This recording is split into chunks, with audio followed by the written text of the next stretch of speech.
Halo Bapak Ibu dimanapun berada, ini merupakan Perpres Pengelolaan Desa tahun 2023 yang mana peraturan Menteri Desa Pembangunan Daerah Tertinggal dan Transmigrasi Republik Indonesia nomor 8 tahun 2022 tentang Perpres Penggunaan Dana Desa tahun 2023. Kemudian Perpres Penggunaan Desa untuk pendirian, pengembangan dan peningkatan kapasitas pengelolaan BUMDes atau BUMDes bersama. Ada mencakup 4, itu pendidikan, penyertaan modal, pengembangan usaha, dan keempat kegiatan lainnya untuk mewujudkan pendirian, pengembangan dan peningkatan kapasitas pengelola.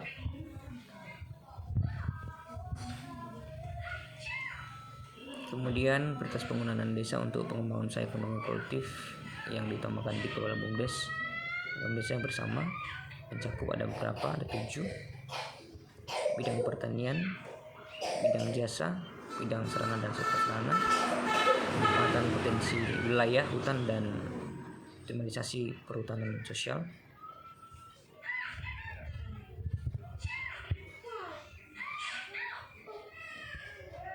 Selanjutnya prioritas penggunaan desa untuk pengembangan desa wisata ada kurang lebih 6: pengadaan, pengembangan, pemanfaatan dan pengelolaan sarana dan prasarana desa wisata seperti pergola, gazebo, pondok wisata atau homestay dan lain-lain.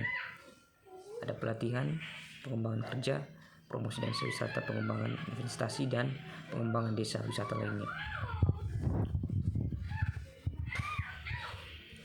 Selanjutnya Bapak Ibu, Perpres Pengelolaan Desa untuk perbaikan dan konsolidasi data SDGs desa dan perkembangan desa melalui indeks pembangunan 3M. Di situ ada namanya penataan potensi dan sumber SDM dan penataan pada tingkat rukun tetangga, keluarga, dan warga pekerja migran dan seterusnya. Selanjutnya Perpres Penggunaan Desa untuk ketahanan pangan, nabati dan hewani. Ada 3 itu yang harus diprioritaskan: pengembangan usaha pertanian, perkebunan, perhutanan, peternakan dan atau perikanan. Kemudian pembangunan dan pengelolaan lumbung pangan desa, dan ketiga adalah pengolahan pasca panen. Itu ada beberapa hal yang harus diperhatikan. Silahkan baca nanti Bapak Ibu. Selanjutnya Perpres Penggunaan Desa untuk pencegahan dan pemberantasan stunting. Ini tindakan promotif dan preventif untuk pencegahan dan pemberantasan stunting.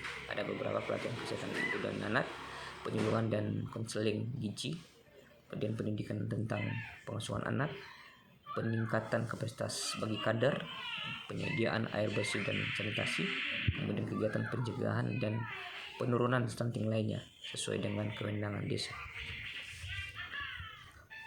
Selanjutnya Perpres Penggunaan Desa untuk peningkatan kualitas sumber daya manusia warga desa. Ada beberapa poin, itu ada 5: pengadaan, pembangunan, pengembangan dan pemeliharaan sarana atau prasarana, pengadaan, pembangunan, pengembangan dan pemeliharaan, bantuan insentif pengajar, dan pengadaan, pembangunan, pengembangan dan pemeliharaan, serta peningkatan kualitas sumber daya manusia.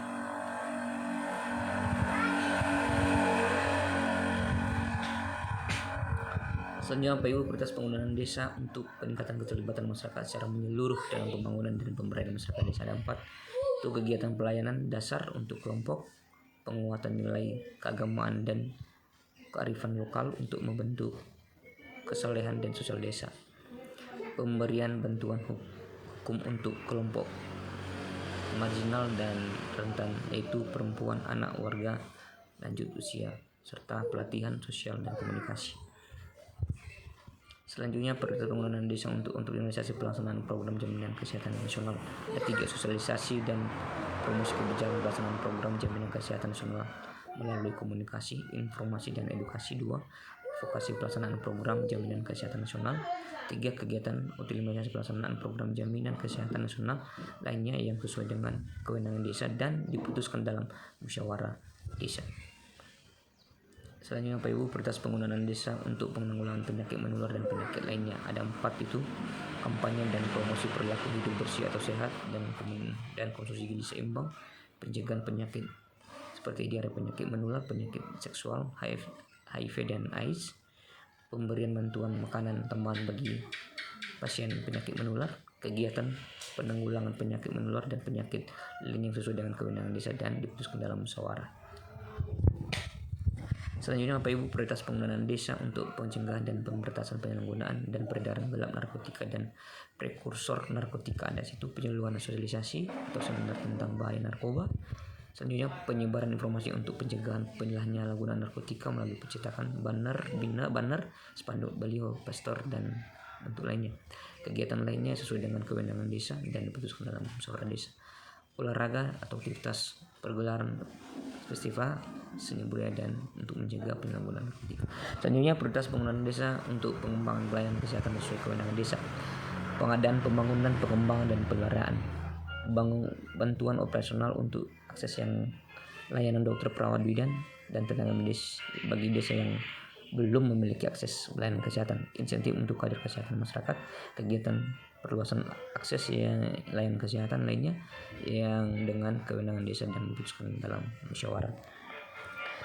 Selanjutnya Bapak Ibu, prioritas penggunaan desa untuk personel pemerintahan desa. 1. Biaya koordinasi. Kemudian adalah dapat digunakan untuk membiayai kegiatan koordinasi yang dilakukan bersama dengan pemerintah daerah, pemerintah desa lainnya, masyarakat atau kelompok masyarakat dalam rangka membangun keharmonisan hubungan koordinasi serta lain yang mendukung pelaksanaan tugas pemerintah. 2. Biaya penanggulangan kerawanan sosial masyarakat. 3. Biaya kegiatan khusus lainnya. Selanjutnya Bapak Ibu, prioritas penggunaan desa untuk penanggulangan kemiskinan, terutama kemiskinan ekstrim. Ada kurang lebih 6 itu: penurunan beban pengeluaran antara lain pemberian bantuan sosial dan jaminan sosial bagi masyarakat miskin, peningkatan pendapatan antara lain pemberdayaan usaha mikro kecil, penyediaan lapangan pekerjaan, meminimalkan wilayah kantong kemiskinan, bantuan pemberian perbaikan. Selanjutnya prioritas penggunaan desa untuk mitigasi dan penanganan bencana. Ada kurang lebih 10: pembuatan peta potensial rawan bencana desa, itu alat pemadaman api ringan di desa, pertolongan pertama pada kecelakaan, pembangunan jalan, evakuasi, penyediaan penunjuk jalur evakuasi dan seterusnya. Selanjutnya ini prioritas penggunaan desa untuk bantuan langsung tunai. Bantuan langsung tunai desa dilakukan minimal 25% dari total agudan setiap desa. Yang pertama dengan ciri-cirinya adalah keluarga miskin yang berdomisili di desa bersangkutan dan diutamakan untuk keluarga miskin ekstrim, keluarga yang terdapat anggota keluarga rentan sakit menahun atau kronis, keluarga dengan anggota rumah tangga lanjut usia, dan keluarga yang terdapat anggota keluarga fabel. Hanya prioritas penggunaan desa untuk mitigasi dan penanganan bencana non alam. Ada kurang lebih 8 itu: bencana non alam yang muncul akibat endemik, wabah, kemudian bencana non alam yang muncul terhadap hewan dan termasuk seperti penyakit menular mulut dan kuku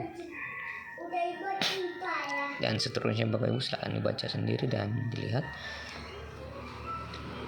Selanjutnya Bapak Ibu, desa aman Covid.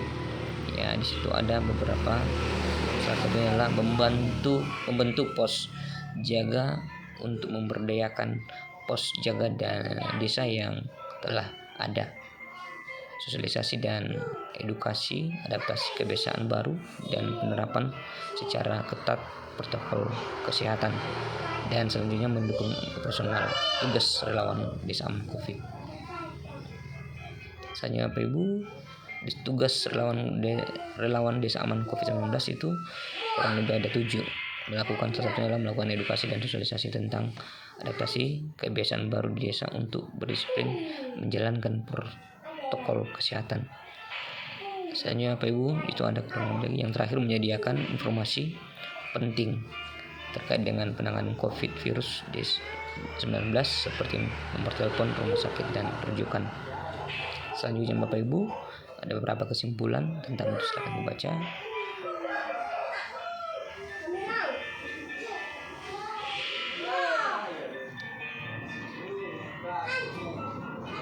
Terima kasih Bapak Ibu. Salam berdesa.